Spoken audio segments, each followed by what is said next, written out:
a rack through this morning. On our agenda, I'll have to move this back over here so I can see it. First of all, we'll just do an introduction. Then I'll just run through the styles with you. And then we're going to go through all of the descriptions and I'll talk you through them all. Then there's this example. I want to show you how it works in an example. And then as part of this group, and I know it well, you all want to give some feedback. So we'll have a section on feedback at the end. So here is what we call the wheel. This is what Daryl was talking about. When we look at the left-hand side of the wheel, it's more people who are results-oriented. They want to see results. On the right-hand side, they're more relationship-oriented. Above what I call above the line, they're more the fast-paced. They want to get on with life. And below the line, they're more move carefully. The thing to remember, every single one of these has strengths and struggles. And I've watched people over the years, one guy in particularly who 5 years after I tested him, you would have sworn he was a different guy. And we tested him and it came exactly the same. So the reason for that is he had learned how to manage his struggles. And so all of us have the incredible strengths, but we get in trouble on the struggle side. The strengths is what we'll do with our work with. The struggles will be where all of our relationship issues come from. So when you're struggling, whether it's, with someone at work, whether it's with your spouse, whether it's with someone else, they will be having a trouble with your struggle. And when you look at opposites, the strength of one is often the struggle of the other. And that's why it looks weird. So remember, you're going to be working with people who are different. Some who look a bit the same, some who look wildly different. And so on our journey this morning, what we're going to do is we're going to go through and have a look at each of them. And as we do, think about someone who you might know. You might be someone in this team, but there may be someone else who you go, hey, that sounds a bit like them. And then just as we go, reflect on, well, I wonder if I've bumped into that struggle, because honor works in the place of struggle. If you can honor someone in their struggle, you watch what happens. Relationship will work really well. So without further ado, let's start at the top of the chart. What I've done is I've gone and picked out the communication approach. So if you want to find these, you find these in the coaching report. I've just for ease gone and got them all out. Oh gosh. Rightio. Let's start with the influencer profile. These are the ones who've got the great enthusiasm. They're optimists. They've got energy. They're quite emphatic. They can be quite in your face. They negotiate well. They're not bad in conflict situations. But they're really enthusiastic. And when they're really on hand, they can be really, really into it. They might go off all over the place, digress, head in many different ways, but on the whole, they prefer to be efficient. You can't have an influencer and sit them in the room and talk a load of fluff. But they can be frustrated by people who this is like indirect or painstaking. So this is, really, hey, how do we, all the fine detail. They just say, show me the bottom line and let's get there quick. This is your influencers. The next up is the engager, right? Fairly similar, but a little more relational. The influencers tend to push task a little more than the engagers, but they feel successful when they're able to influence. They gain recognition, prestige, respect, and they often thrive on contributing to others' success, which makes them advocates of any idea. Right? They can pick up and run with it. They tend to be upwardly mobile, and they feel successful when their financial capability enables them to realize their aspirations. This is an important part of the engagers. On to the community builders. They're pretty good listeners. they can offer some helpful words or encouragement, and often they're thoughtful. They're understanding, they have friendship. Often people will gravitate to the community builders. If I find someone who's a community builder, often when they were growing up, they had a bunch of friends, not just one or two, but they had bunches of friends that would gather around them. They're not necessarily assertive. A lot of the time they're cooperative. And so sometimes when they can find it difficult to assert themselves, they may actually not want to ask for the order if they're in a BD situation. They'll continue talking. They wouldn't actually ask for it. And they're highly strategic, very outgoing, influential. Those kinds of people might be a challenge. Yeah. So the community builders are really nice people, is how I would describe them. They're just really cool. The relationship builder for me looks a bit like a one-to-one community builder. So they're again got great relational listening skills. They communicate with care, compassionate. If you can ever get a relationship builder as your best friend, you are really in great shape, because they're really loyal as well. Often they stay in the background. They don't want to be out in the spotlight. That's why they're so good at supporting people. And they may have very good ideas that they do not communicate. So when we go into this bottom area here where people are moving carefully, this is where good ideas get lost, because the people below the line won't push themselves forward. So they say they do not communicate. So their opinions may need to be drawn out by their leader or coach. And often I see that with a relationship builder. Having said that, I've seen relationship builders run big operations as well. On the facilitator, they build through relationships. They're delegators, they set assignments, they hold other people accountable. They sometimes don't, when delegating, they would benefit by communicating their expectations. I'm married to a facilitator, and that is dead true. Sometimes, I'm not quite sure what she wants me to do. Yeah. But they'll sit down. They don't necessarily want to talk a lot.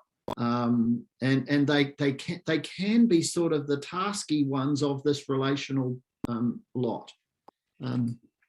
When we get down to the adapter, if you actually know an adapter, these are the hardest people in the world to work out what they are, because they're adapting all the time. They're the classical chameleon. And so, I debriefed one lady. She worked in in a nursing care situation, and the visiting doctor after 3 weeks came and said to her, "You are frustrating me because I cannot work you out, because and so that is a mark of the adapters. They're fairly rare to see a true one, but they are the true chameleons. Let's go now on to the other side with the stylish thinkers. One thing about stylish thinkers is I've noticed them over the years, they dress really snappily. It doesn't matter whether they're boys or girls. And when we think about where reputation is really important, there are three profiles. Stylish thinker, this is one of them, the influencer and the engager. If you ever touch on or press on the reputation of a stylish thinker, influencer, or engager, they will push back. It is just important for them. But the stylish thinkers, creative, they use their ideas, facts to influence and persuade others. They can be like new things, communicating the new ideas, charming, eager, assertive, outspoken. But when you challenge them, they can become really defensive. And their words can be sarcastic and hurtful. They can be sharp. Because they don't have that natural relational bit of the other side, because they are more wired in this kind of way. On to the reflective thinker. The classical words we give the reflective thinkers is don't let perfect get in the way of excellent. They find it really almost impossible to do a bad job. That's why we see so many of them in administrative style functions. They love to get things exactly right. And when it's not exactly right, they are not happy. But this is where we see them shine. They shine in this space because they help those of us who are a bit more spontaneous and all over the shop get our stuff done and done well. They're logical in their way. They might appear quiet and withdrawn, and you may need to draw them out, particularly in a big group, or particularly in spaces where they don't know anybody. If they know people, they relax, they will come out, but until they do that space, they just don't want to say something that isn't right. Whereas an influencer will get it, 80% right, out it'll come, and not worry about the 20% that isn't quite right. The reflective thinker will worry about that because of their precision, yeah? And so when you get something from them, it'll always be well thought through, and it'll always be precise. The strategist, these are the people that must be the boss, normally. I have 2 strategist children, a male and a female, and they're both alpha. I have an older brother who is a strategist, and I had a father who was a strategist. And all of them in various different ways would accuse me of lying. Because as an influencer, not being absolutely precise, you can't let the truth get in the way of a good story. They find that kind of stuff really, really difficult. The thing also to remember about strategists is they'll have plan A, B, and C, and the world will know about a half of A. So if you come across a strategist and you want to change them, don't think about changing what they're doing in 2021 because they've probably got that locked away. Think about what the back end of 22 looks like and possibly 23, because that's where they're at. They lay things out in this way. They're direct, and they can actually be quite aloof. They're not the warmest cats in the world. They're not really open to anyone else's ideas other than their own. The problem with them is they're often right. Because they've been wired this way, they can see the overall situation well. But if you have one of these and you're working with one of these, they can be difficult. So this one, give them time to analyze, never force them to make an immediate decision without providing all the options, the backup analysis. You've got it. If you're trying to convince a strategist of something, make sure you've got your stuff together. So if you happen to have one of these as a client, you're going to approach them radically different to if you've got a community builder, or radically different to if you've got a stylish thinker, because these people want to be the boss. They're not going to take on your ideas easily. You're going to have to earn your stripes with them. On the initiator, many of these people own their own business. They're really not born to work for anyone else. They're normally born to work for themselves. But they can be direct and forceful. If you happen to be a relationship builder and you're in the company of an initiator, they can be demanding, impersonal, dominating. The other thing that's really interesting is if they're in a conversation, they feel things are drifting off, they'll just bring you right back to topic. Results, they want to know, hey, we've got to get to here, we've got to get to here. Sitting around holding hands and singing Kumbaya doesn't really work for the initiators. That's why they are initiators. That's why they get out there. They want to initiate. They want to get out there and do stuff. And the best thing we can do with initiators is empower them with a freedom to get there. So that's where are we for time? I'm going quick, I think. We're at 9:30. We've got heaps of time. So that's really the run through on all of the. So we're now going to do a little example. This is Daryl's online delicatessen, just to see how this might work in practice. So, and hopefully some of this rings true to you in your roles, in what you do every day. So here's our situation. So Positive Media have been in discussion with Daryl's online delicatessen on a branding campaign. It's been going for a while, and it's a big opportunity. So, you know, the significant national call to action campaign through Luke and Susie. It's got a reach lease campaign. This is a big deal that Positive Media have been working on. You know, the discussions, they've been going well, but George, who's the BDE for Positive Media, he's got a few concerns about why things have stalled in getting the audio approvals.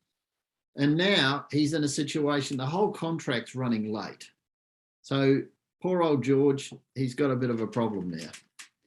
So he's had his talent DNA completed, and he was like really pleased because he found out he's a community builder, because he loves nothing better than going out to see Daryl, have a coffee, you know, have a bit of a taste of a few of those new items that are available through his online store.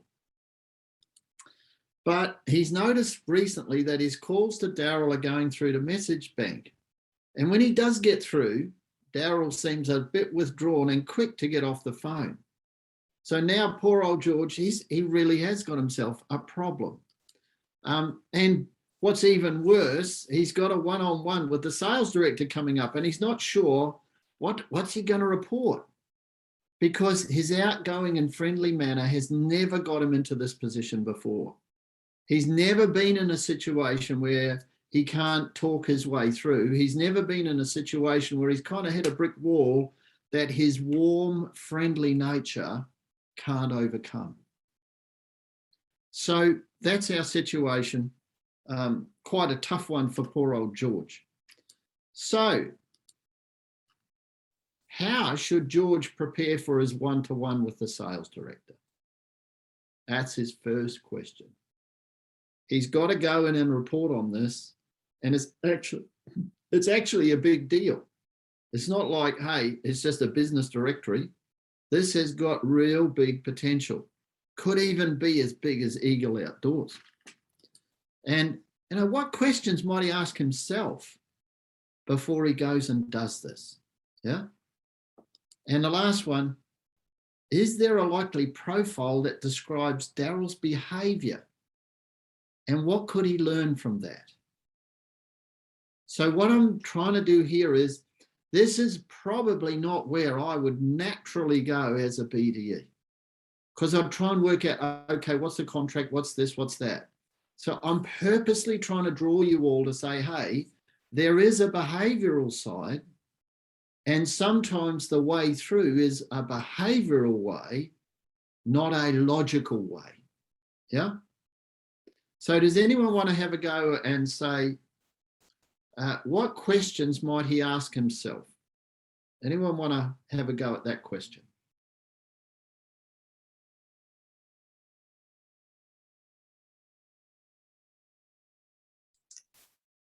I'll have a go.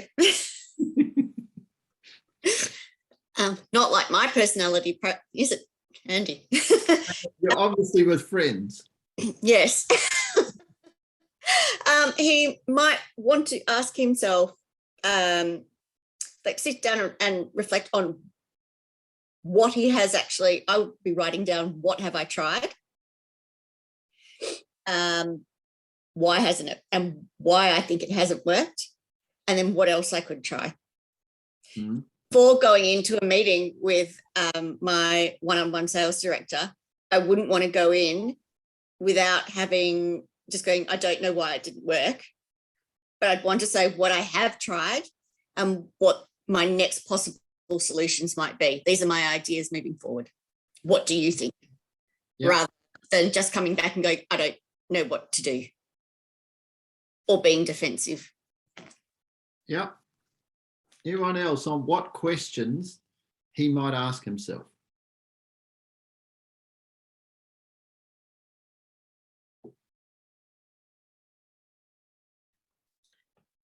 So I think it would be asking himself what worked in the beginning. So when he first started, obviously going in and having those conversations, what worked, and then reflect back on over time what has changed to kind of find a bit of a pattern that might be the approach. So when he does have that one-on-one, he's able to say, you know, at the beginning this worked, we were progressing, and then it stalled, and I think this is what might have happened. So he's possibly, given he's a community builder, he's possibly open to getting some feedback from his sales director.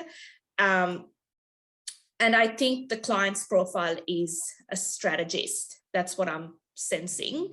And that's why it's just become way too much now, because the community builder likes relationships. The strategist is like, get to the point, do the campaign, X, Y, Z. So yeah, that's my take on it. That's good. Anyone else? Exactly. I would definitely start off with something's worked really well, and that's why we've reached a good point.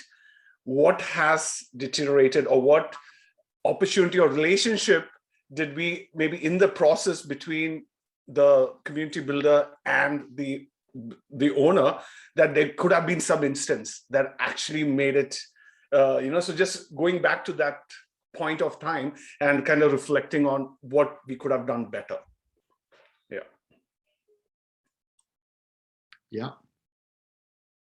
I think also maybe why would he suddenly start fobbing me off? So what's behind that? And like, is it personal? Is it some, like, I think if he's a community builder, he might want to know, like, if there's something going on in his life, or if it truly is just like the fact that he maybe is more task oriented. I tend to think he might be an influencer, as in Daryl, because he wants things to move along. So he could be a bit more fast paced and just wants to get to the end goal. Doesn't really care about how. But yeah, I'm not. But on the relational side, he probably is a bit more of a strategist. Okay. Is there everyone who wants to say something? Because I'm gonna just say something now, if that's all right. The questions that he might ask himself, the questions that I would ask myself will be, what's coming out of me that is used to work and now doesn't work? Because it was working well. And so what is it? Now, all of you went around it in a certain way, and I think all of your answers were really, really good, by the way. But because I am an influencer, and because I've walked into rooms and had people walk away from me, one of the questions I always reflect on, okay, so what am I projecting? What's coming out of me? Because in my life, the contracts that I've wanted the most are the ones that I project the wrong thing. You've been with someone who know, I've got to get my budget, I've got to get this is like really important, and you project the wrong thing. Because remember that nobody wants to be sold to. They all want to buy from you. So what you need is for them to buy into who you are. And so what's coming out of me that I'm not allowing them to buy into me? Maybe this guy's sick and tired of having coffee, and he's now starting to resent the fact that I come down and eat all of his samples. I'm thinking it's fantastic because, we go down, we have a great time, we get a great coffee, I go back and I say to the sales director, like our relationship's like really super because, we go down and have coffee and we eat together. It's really tight. And then the sales director's going to go, so where's the contract? All right. Because most people find it hard to be confrontational. I'm going down to the delicatessen. I'm showing an interest in this guy's business. I'm doing all the right things. And you know, he'll be proud of all of these new samples, but he may not be saying, oh my God, how many samples do I have to give you until you ask me or tell me what the next steps are, you know? So it's what's coming out of me. It's really my point on this one. So let's just have a think about the community builder. And I've highlighted stuff here. And a couple of you, Sam, you got onto it, right? And no one's picked who I think or who I chose to be the other side, but you were like really close. But you see, the community builder, they offer understanding and friendship, and they're non-confrontational and approachable. But the downside of that is they could appear a little bit fluffy to people. Now, and the bottom one, someone who's highly strategic, very outgoing or influential. So Gina could be influencer. Hey, stop wasting my time. Let's just get on to the bottom line. Could be strategist, right? Someone who's that strategic. And they challenge this, you know.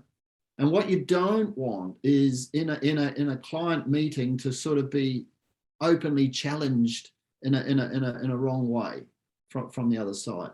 But what I purposely wrote the situation in such a way that it was happening progressively. Like the person went along with all of this great communication, and then somehow without saying anything, sort of came back and went, oh no.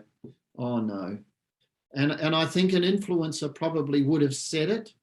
A strategist definitely would have said it. But I went, no, Daryl's a reflective thinker.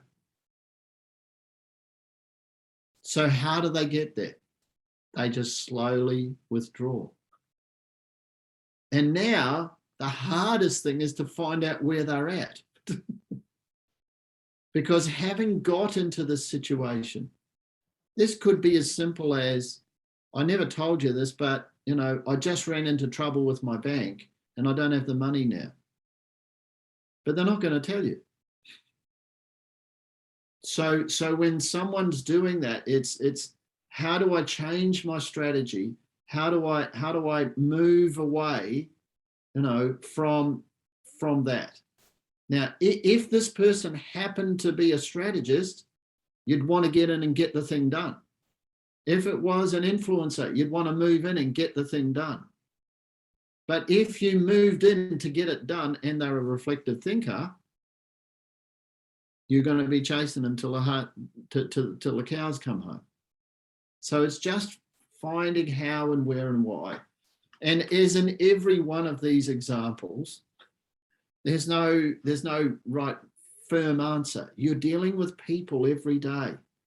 And so it's reading the signs of their behavior that is the real key to how do you actually use these kind of things to value them and value you and the process that you're going through.